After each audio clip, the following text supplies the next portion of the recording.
hamdalillah nahmaduhu wa nasta'inuhu wa nastaghfiruh wa na'udzu billahi min sururi anfusina wa min sayyiati a'malina may yahdihillahu fala mudhillalah wa may yudlil fala hadiyalah.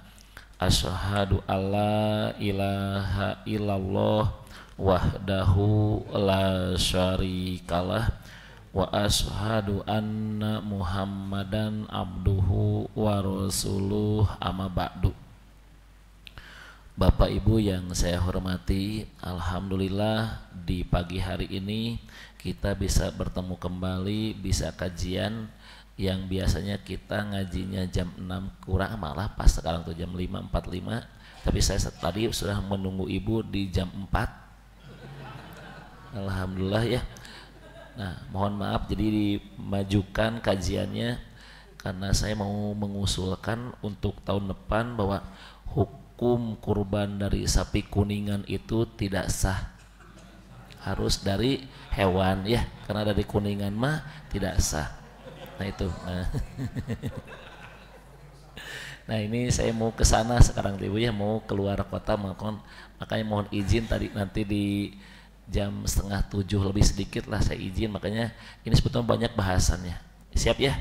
Nah, mohon izin ya, nggak apa-apa ya untuk hari ini aja, karena yang tadinya saya itu tidak ikut, namun karena keterbatasan istri harusnya berangkatnya bersama teman-temannya, karena ada kondisi yang tidak memungkinkan, akhirnya saya yang jajab lah sorsunama, jadi ikut nyupiran ke ditu. Yuknya mohon doa untuk keselamatan di jalan. Siapunya. Nah Bapak Ibu, di pagi hari ini temanya yaitu sholat awabin atau naon Ustaz. Sholat awabin teh ini terjadi, kemudian juga banyak yang nanya, itu sholat yang dilaksanakan setelah ba'da maghrib. Jadi ada orang yang suka sholat di ba'da maghrib, jadi setelah ba'da maghrib itu mereka sholat lagi. Ada bapak mataranya. Tapi ini keutamaannya luar biasa. Ada yang sampai ampunan, ada yang sampai dipermudah di hari kiamat ini. Sholat awabin. Nah nanti Ibu jangan kaget, Ustaz katanya ada yang bid'ah, ada yang sunnah, ada nanti. Nah yang sunnah yang seperti apa, yang bid'ah itu yang seperti apa. Siap. Nah ini Bapak Ibu, tuh apa yang dimaksud dengan sholat awabin ini, mungkin kita pernah mendengar dari sebagian orang yang menyebutnya, namun barangkali belum tahu juga maksudnya teh sholat awabin yang sebenarnya tuh seperti apa. Nah sholat awabin itu adalah sholat yang sering disebut dengan sholat goplah. Baru dengar Pak? Baru dengarnya. Iya Ustaz, naon teh ilmu teh. Goplah itu artinya lalai. Ada di Quran goplah? Ada. Nanti kan itu jadi gapleh. Iya Pak. Gapleh itu kan sesuatu yang melalaikan. Gopilun. Yuk dibuka dulu Qurannya. Quran surat 7 ayatnya 179. Quran surat 7 ayatnya 179. Walaqad darokna li jahannama katsiran minal jinni wal ins qulubul la yafqahuna biha walahum a'yunul la yubsiruna biha walahum adanul la yasma'una biha ulaika kal an'ami balhum adol ulaika humul gini ayatnya. Dan sungguh akan kami penuhi ieu neraka jahanam teh dari kebanyakan golongan jin dan manusia. Mereka itu mempunyai hati, tapi hatinya tidak pernah digunakan untuk memahami ayat-ayat kami. Dan mereka pun mempunyai mata, tapi matanya tidak pernah dilihatkan kepada ayat-ayat kami.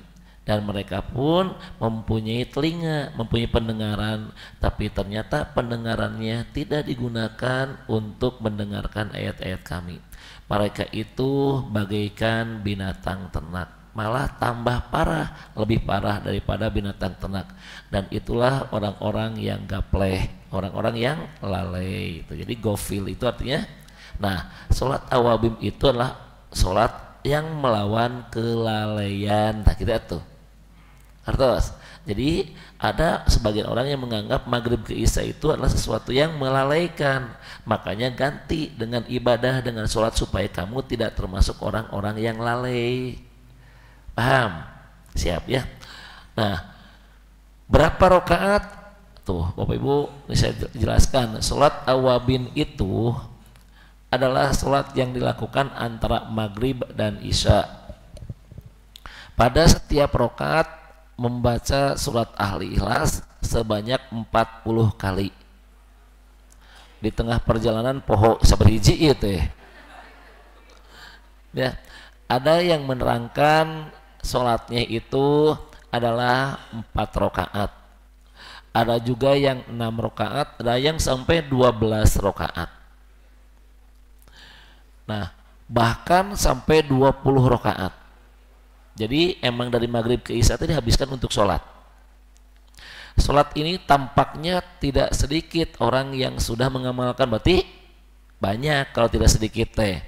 Dengan keyakinan bahwa apabila melakukannya akan mendapatkan beberapa macam balasan dari Allah serta beberapa khasiat. Ini yang saya kumpulkan dari berbagai referensi, minimalnya ada 9 keutamaan bagi orang yang suka mengamalkan sholat awabin itu. Nah, jadi sholat awabin itu sholat yang dilaksanakan setelah ba'da maghrib sampai isya. Ada yang 6 rakaat, ada yang 8, ada yang 4, ada yang sampai 20. Nah, ini dalilnya. Nanti saya sebutkan dalilnya. Nah, untuk itu setelah dikumpulkan, diteliti, dikaji, dan digabungkan beberapa hadis tentang sholat ini, secara keseluruhan berpahala dan berhasiat. Nah, antara lain apa khasiatnya? 1, aman tatkala melintasi Shiratal Mustaqim. Nanti Bapak Ibu, inilah episode paling menyeramkan, paling mengerikan sebelum masuk surga, yaitu di jembatannya di akhirat. Nah, Bapak Ibu, ayeuna mah alhamdulillah terus diganti tina sapi teh ku salat. Baheula makan ku sapi. Lamun ibu hoyong nyebrang di jembatan nanti di padang mahsyar biar aman, maka kurban. Nangke si kurban ieu teh hewannya akan menjadi tunggangan. Ayeuna mah alhamdulillah geus paham. Oh henteu cenah henteu ku eta, tapi ku naon? Ku salat digantina teh. Paham? Nah, kemudian yang keduanya Bapak Ibu, itu Bapak Ibu engke aya yang melintasnya secepat kilat. Aya. Bapak Ibu hoyong seperti apa? Aya nu secepat kilat, aya nu sekedip mata, tep nepi. Sahih hadisnya. Ada yang pakai kendaraannya cepat, aya. Aya anu harus berlari, aya. Ada yang tertatih-tatih belakangnya hancur tapi selamat juga ada. Nah, jadi kalau Bapak Ibu ingin selamat di nanti sirot padang mahsyar, sok laksanakeun salat ieu gitu, Bu. Paham? Acan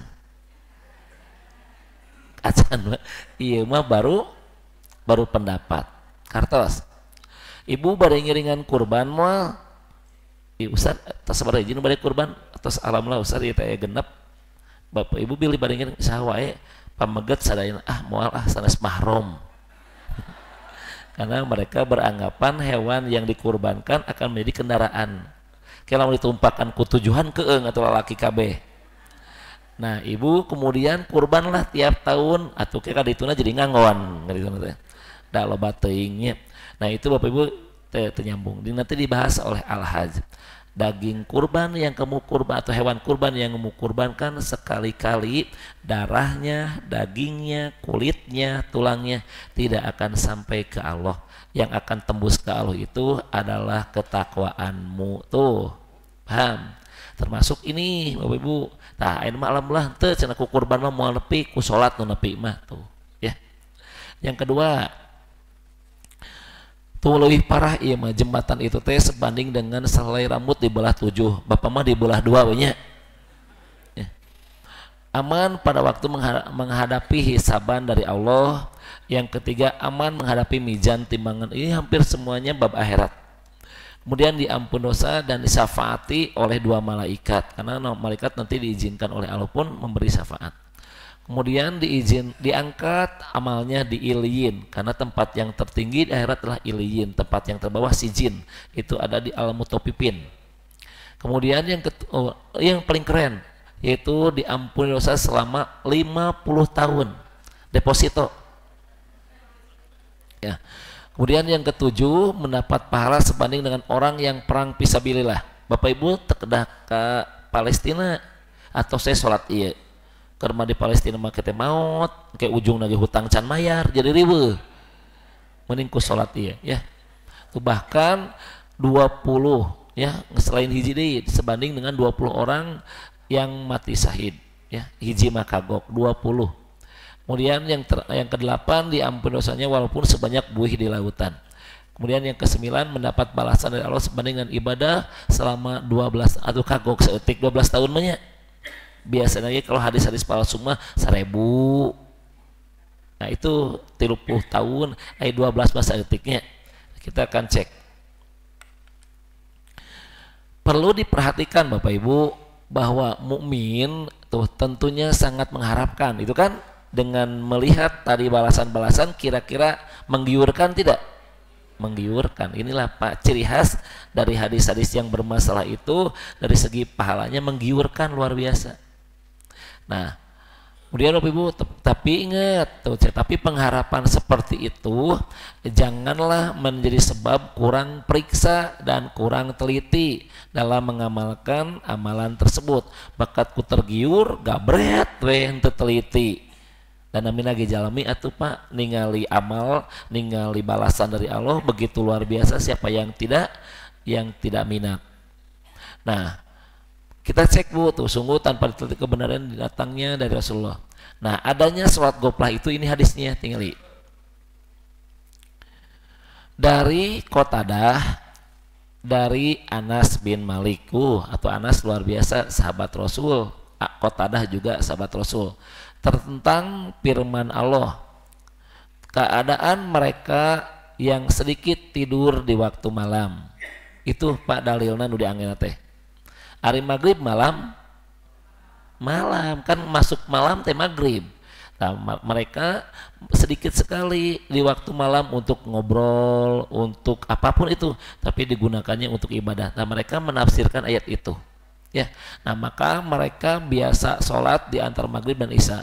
Demikian pula itu suka merenggang diri mereka di tempat berbaring mereka. Artinya naon Bu? Mereka itu kebanyakannya sholat sedikit tidur. Jadi kita sholat dia berbaring sejenak, aduh ngelempengkeun cangkeng, ngelempengkeun tulang cek Sunda mah. Nah ini hadisnya dari Abu Daud tuh.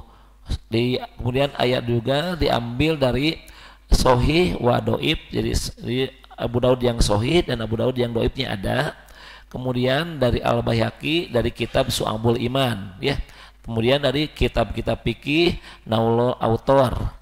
Ini lumayan tebal Bu bukuna tadi dia ke dia. Nah, si Naulul Autor teh bukuna kitab-kitab fikih ya. Nah itu rujukannya diambil dari sana. Siap? Kita cek ya. Tuh. Terdapat beberapa hadis yang menerangkan bahwa sholat antara maghrib dan isya bertalian dengan turunnya ayat di atas. Antara lain tadi diriwayatkan oleh Ibnu Mardawi ya di dalam tafsirnya dan riwayat Al-Harsnya bin Wajih tuh dengan lafal yang hampir mirip sama. Nah ada pula riwayat dari Abana tuh orang-orang lagi asat tawarawuh. Nah, tidak semuanya bersumber dari Anas, tetapi Abana pun adalah rawi yang doib, yang lemah.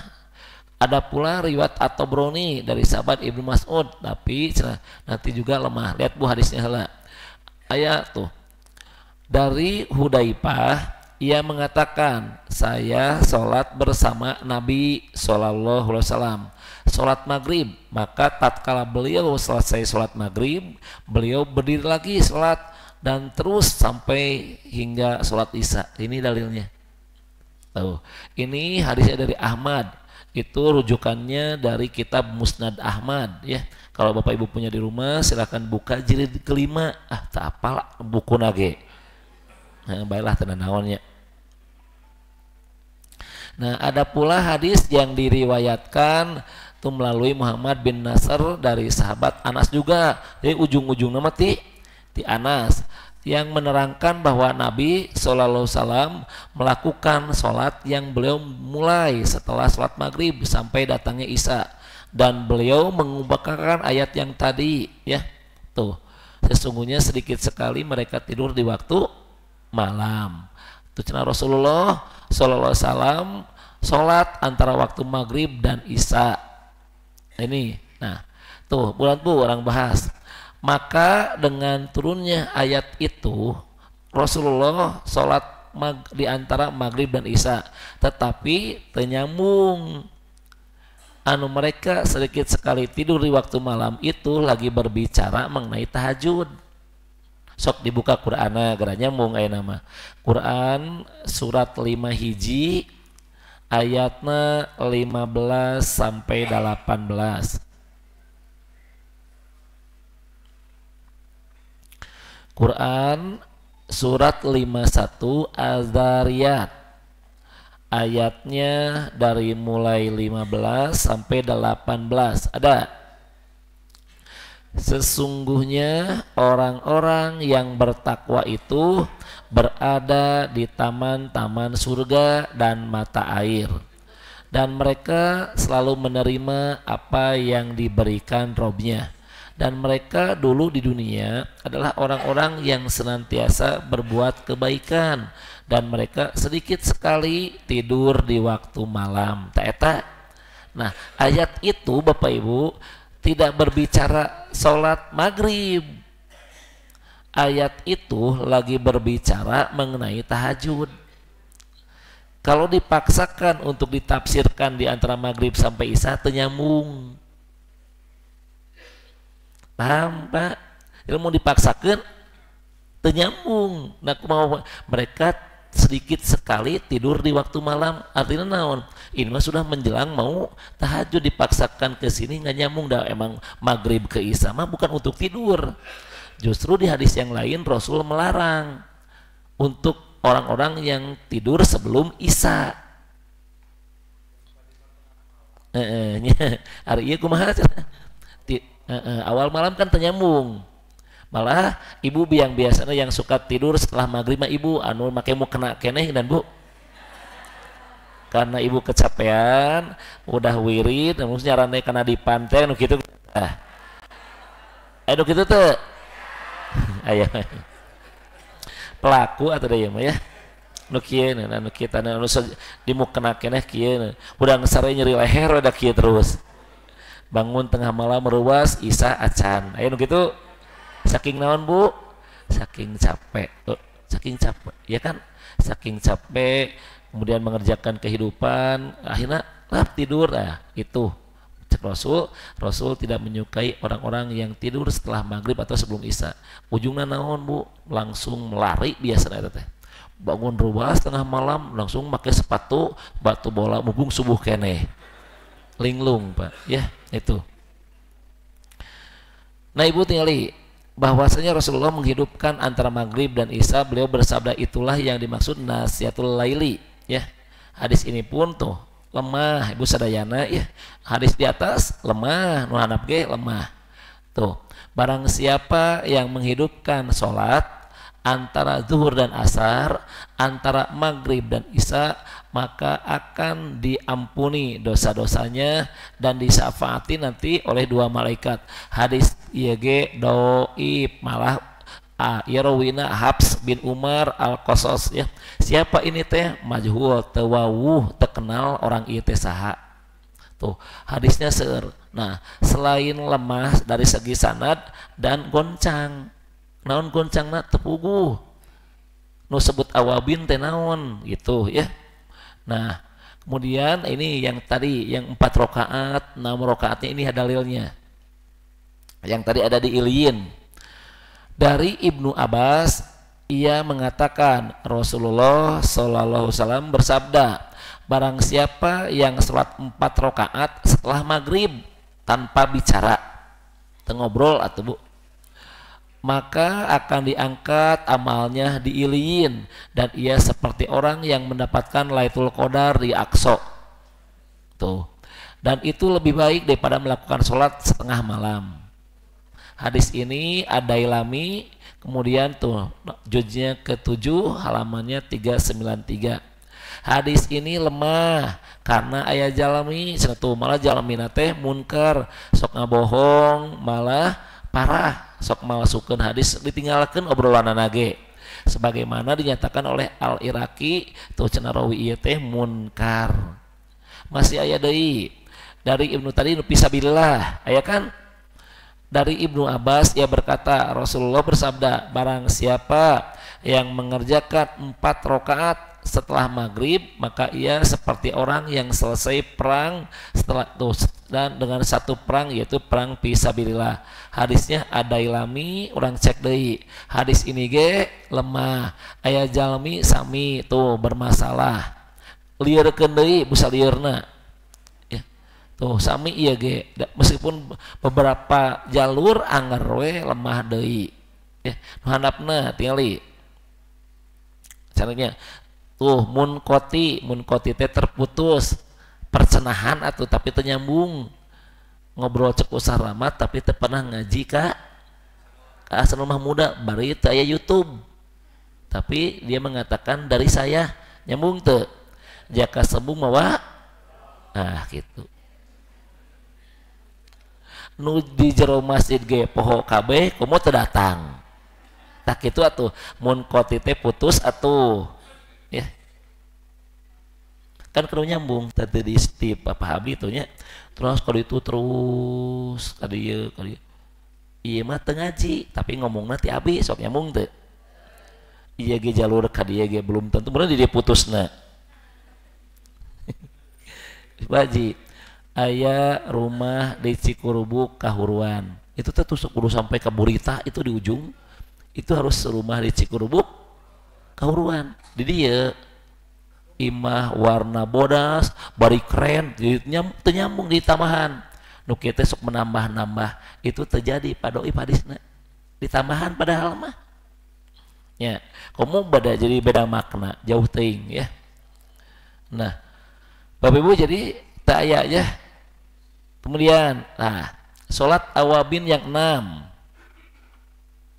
dari Abu Hurairah radhiyallahu anhu ia berkata telah bersabda Rasulullah sallallahu alaihi wasallam barang siapa yang melakukan salat ba'da maghrib 6 rakaat ia tidak berbicara jelek di antara rakaat-rakaat itu maka ia akan diseimbangkan disamakan pahalanya selama 12 tahun.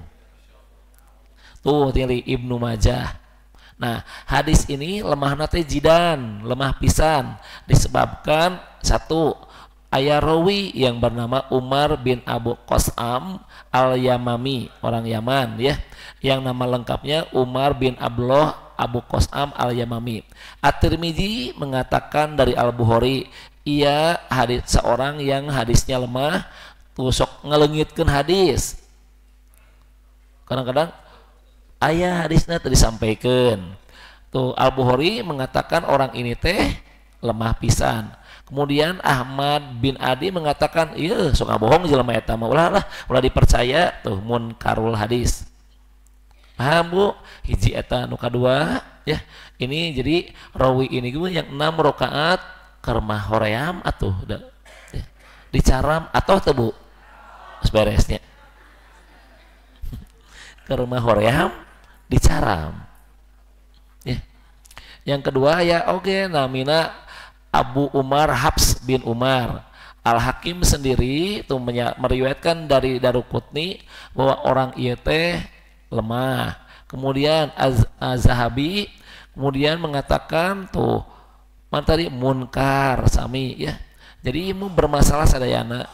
Kartos Bu. Jadi yang 4 rakaat doib jidan, yang 6 rakaat doib. Kieu lah logika nama nu 4 wae ge komo 12 tah kitu atuh logika nama. Kartos teu. Nah, atuh Ustaz kudu kumaha? Kudu udud we atuh. Kan balik salat geus magrib sok arudud tara. Arudud di kampung-kampung mah ngararyung. Aya bapak-bapak kieu, Bu, saya emang nggak pulang ke rumahnya, mau di masjid we. Tah, di masjid teh keren asal usulna mah. Tapi kalah pelanggaran eta mah. Bangsid mah tekenging di bauan tapi disengitan dor ieu mah di nambu malah di modalan ku kaleng susu urut baheula mah. Ya bener lah, saya hafal kaleng susu urut di bolongan we luhurna kayak tempat urut eta teh 30 20 simpen dina mihrab tadi dia atau di dia simpen kayak lamun tiap malam pengajian disimpan bari arudud kieu. Eta teh kitu. Saya kan pernah Bu mengalami yang kajiannya seperti itu. Walah balik ka rumah teh, nah bawa rokok kieu nya teh mustamina ngarokok. Da kumaha deui atuh. Terus pelan-pelan akhirnya naon ngarokok kabeh. Enak ya, da kumaha deui kampung mah seperti itu ya. Nah, ieu teh Bapak Ibu biasana mah bapak-bapak ieu teh. Bapak yang enggak pulang ke rumah. Hadis nama keren. Barang siapa yang menunggu sholat ke sholat, Allah jadikan dia itu seperti sholat tanpa berhenti. Teta hadis nama Sohih hadis nama. Jadi barang siapa yang menunggu sholat ke sholat, itu teh dianggap oleh Allah seperti sholat tanpa henti. Keren teh. Iya ududna nu teu keren teh. Ganti atau ku maca Quran padahal mah ganti ku maca hadis atau teteleponan ka awe batur gitu ya tuh.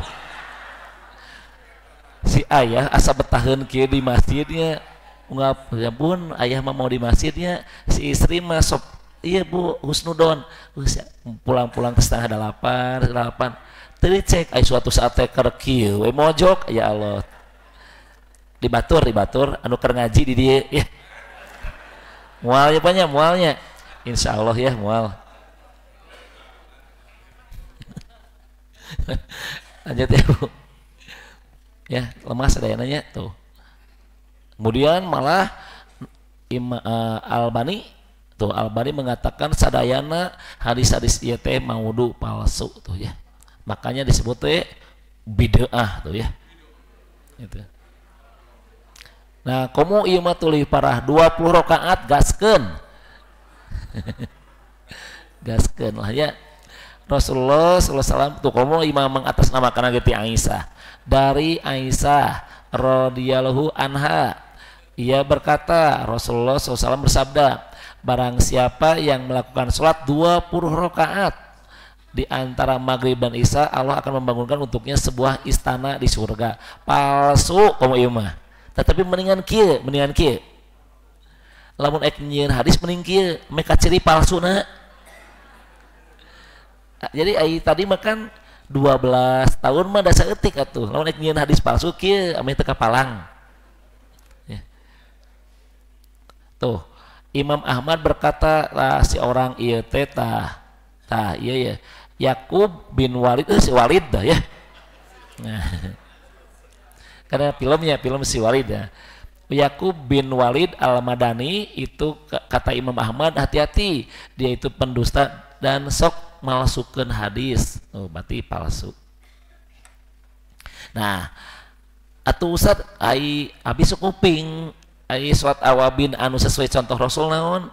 Salat awabin yang sesuai contoh Rasul mah salat duha. Oh. Nama lain duha teh awabin. Awabin.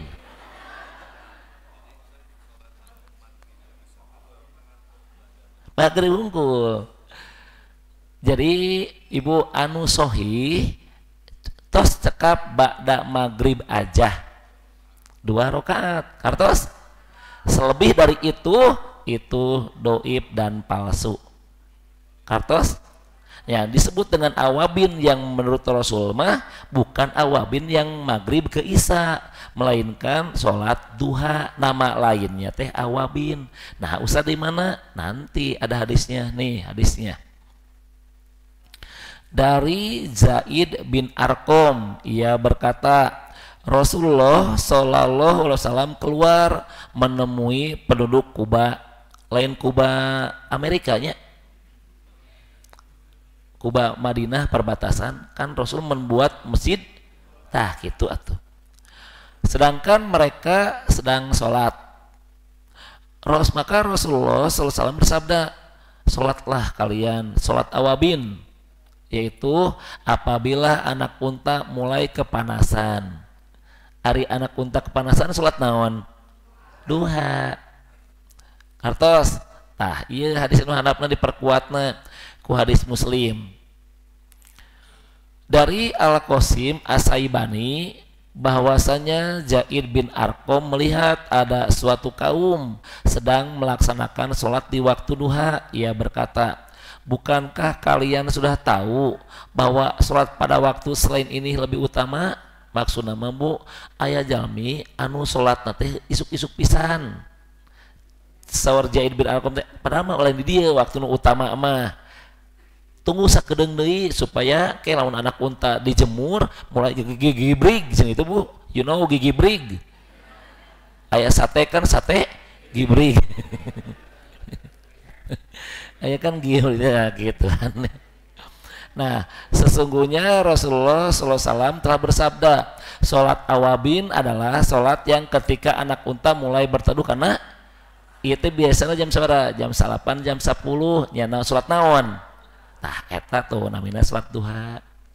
Jadi yang dimaksud sholat awabin yang sebenarnya teh nah gitu tuh. Lanjut deui dari Abu Hurairah radhiyallahu anhu, ia berkata Rasulullah SAW bersabda, tidak memelihara sholat duha selain awab. Ari awab teh maksudna naon? Hamba yang senantiasa kembali kepada Allah. Diambil kata tawabun, awab eta teh Bu, ya. Nah, beliau bersabda, itulah salat awabin. Salat yang dikerjakan ketika matahari mulai naik. Nah, tentu saja disebut namina salat nah eta. Kesimpulanna, hadis yang menyatakan adanya salat awabin semuanya lemah kecuali awabin yang dengan nama lain tah gitu atuh. Hartos. Jadi awabin selain duha hadisna doib. Hartos. Jadi awabin yang dimaksud ku Rasul mah adalah awawin duha. Hadis-hadis yang menerangkan bilangan rakaat baik 4, 6, 12 sampai 20 itu semuanya palsu. Ya. Paham Ibu? Sip. Toslah nya keur mada untung tara. Untung tara ieu mah untuk wawasan aja, takutnya ada teman ibu, ada saudara ibu pas sholat geus maghrib geus ba'da sholat deui, ibu sholat naon eta? Ieu mah cenah abi mah asar tadi beda deui eta mah bisi ieu mah bae ai sholatna awabin mah teu aya atasnya. Sip, lanjut Ibu tuh. Wah parah tos sadayana ge tuh bidaah sadayana ge atasnya. Berarti sholat awabin itu hadisnya doib. Aya muncul pertanyaan deui. Aya nu keung mah. Anak punya sesuatu dibantuan ku kolotna istikharah aya nu kitu teh? Aya wae. Heeh, komo ku batur aya kan? Aya nu kitu? Pernah ngalaman? Masuk kabohong ieu, muharam ieu. Tuh di halaman iya kan. Aisyah pengen ada sesuatu dibantuan. Aisyah mami mah udah sholat jika nama iya mami mah pandangan buat Aisyah teh ya aya nu kitu ge. Aya misalnya budak urang hoyong ka sakola teh bingung karena dua nana sae ya kan. Maka di samping dianya sholat, ibu nage Nah, eta yang disebut dengan istihoroh bersama orang tua teh. Ustaz, kumaha istihoroh bersama pacar? Karena da ieu mah bobogohan lagi syar'i. Bobogohan lagi geus doraka. Ya. Kartos, siap kita mulai. Kita cek. Isti itu dalam bahasa Arab asal usulnya diambil dari kata ista yang artinya meminta. Horoh itu diambil dari kata khoir. Jadi istihoroh teh meminta atau memohon kebaikan, karena galau goncang ada dua perkara yang dianggap baik, saking baiknya jadi bingung. Ustad aya ieu teh calon abi teh kasep pisan tapi tara salat. Anu hiji deui mah Ustad goreng patut tapi soleh. Nu kitu mah teu kudu istihoroh, Bu. Nu kitu mah teu kudu istihoroh, da geus nu hiji mah tara salat. Lamun imah kasep sok salat, kasep sok salat.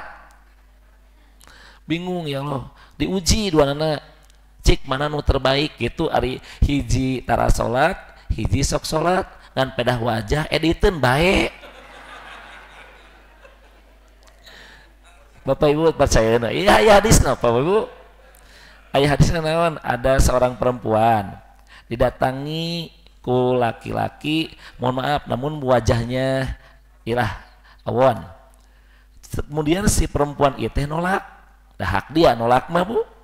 Tiba-tiba kata Rasulullah, tunggulah bencana. Kenapa? Karena yang datangnya soleh, sementara kita dianjurkan untuk memilih yang soleh. Iya datang soleh ngan pedah wajah itu wajahnya enggak rupawan banget, kata Rasul ditolak, tunggulah bencana ya. Padahal ibu udah we tolak, udah we tampi atuh. Dari mata ibu mata ya kasep ieu tibah lagi aya ge duit. Sepakat Bu? Kasep teboga duit, goreng patut loba duit, milih mana? Enggak, milih anu loba duit bae goreng ge da duitna keur meuli kecer.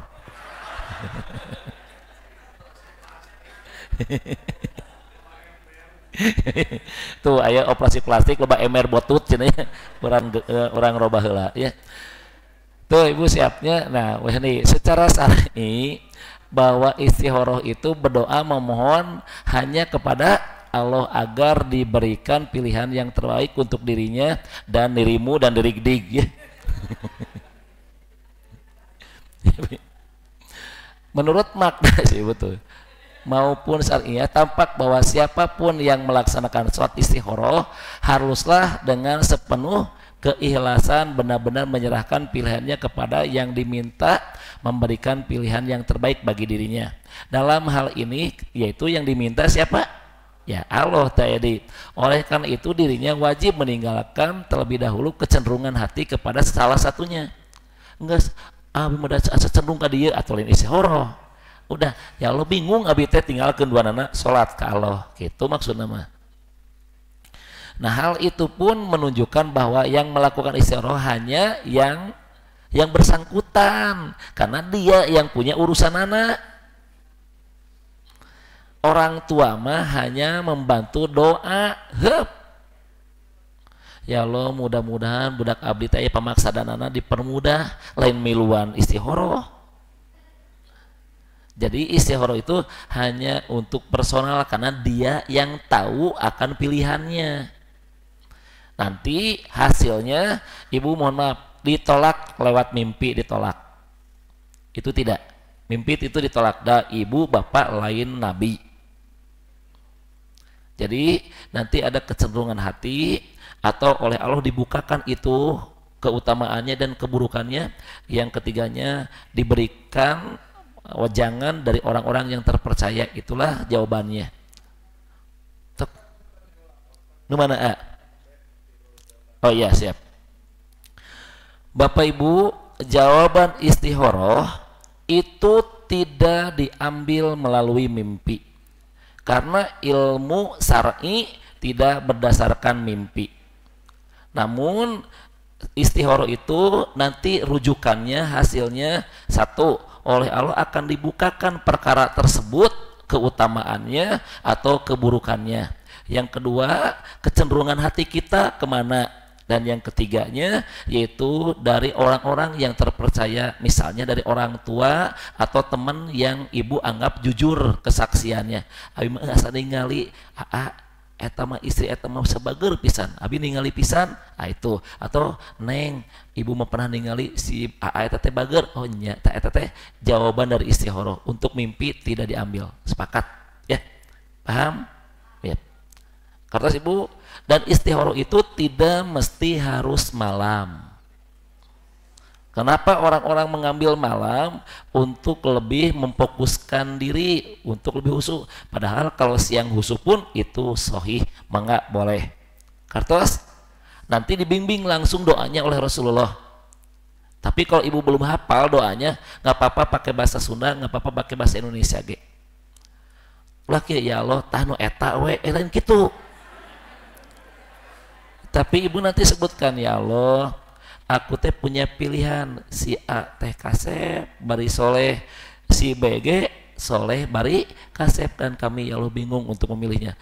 Ya Allah, kalau yang salah satu di antara mereka itu baik untuk aku dan agama, untuk agama hati-hati bu, bukan untuk aku dan kantong lain, adek.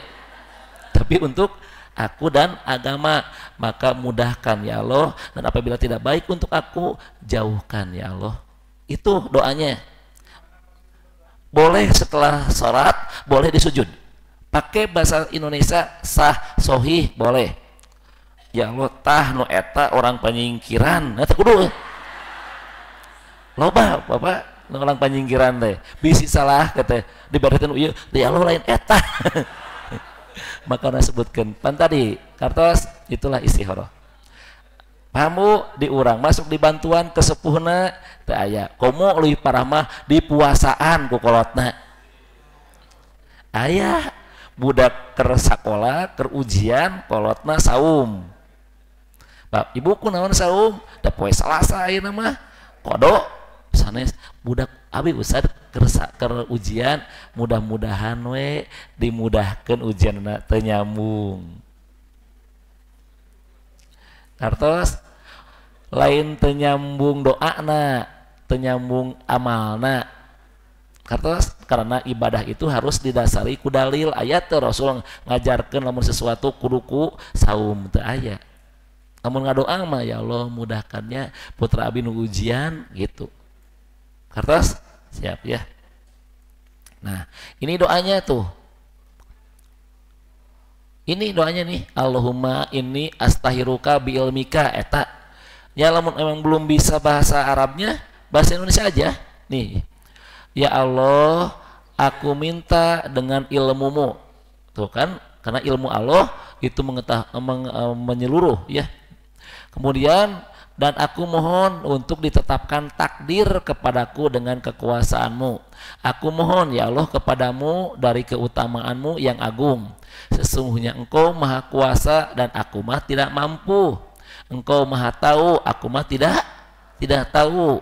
Engkau maha tahu yang gaib. Ya Allah, ya engkau Tuhan kami. Jika engkau mengetahui bahwa urusan ini baik untuk aku tuh dan agamaku, kehidupanku, akhir urusanku, takdirkanlah ia untukku. Ya Allah, kalau ia jodoh aku, dekatkan ya Allah. Dan kalau ia bukan jodoh aku dan dia harus menikah dengan orang lain, jadikan orang lain itu aku. Etama maksa.com. Enak gitu.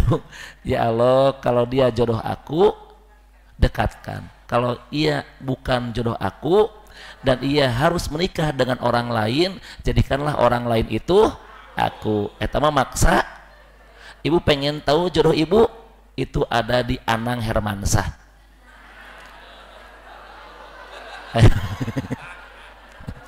Ayo bu, jodohku. Ya tak apaleun, ibu mah naugna koplo wae atau dangdutan. Ya, nah kemudian tuh takdirkan bagi aku kebaikan. Paham punya? Jadi minta ke Allah teh takdir yang baik dari perkara tersebut. Nah, kesimpulannya tuh. Nah, Ibu cenah, bila Bapak Ibu cenah resep karena penelitian nahwu sorof, tuh perhatikan kata ganti dari yang disuruh melakukan istikharah itu siapa? Yang mengalami kebingungan saha? Ini berarti istikharah saha? Dia berarti orang tua mah tuh bingung ngan khawatir, dah khawatir di dinya mah teu ngarasakeun ku anak beda khawatirna. Nah, kesimpulannya istikharah itu tidak sekedar berdoa tetapi disertai salat 2 rakaat. Istikharah hanya merupakan urusan pribadi yang menghadapi kebingungan dan kebimbangan dalam memilih urusan yang penting yang ingin diberikan yang terbaik. Tuh, istikharah tidak dapat dibantu atau dilakukan oleh orang lain. Aman? Aman ya. Cung nu pusing. Kartos? Naon?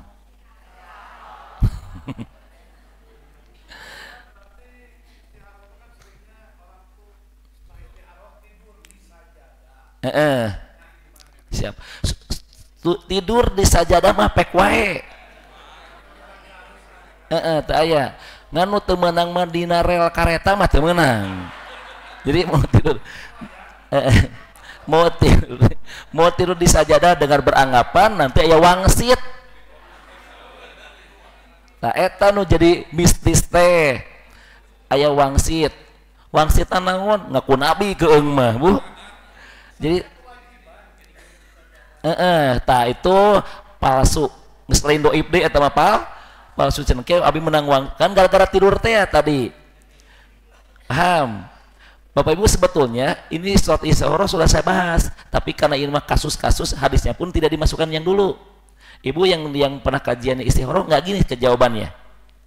Nggak ada doa-doa yang ini, nggak ada.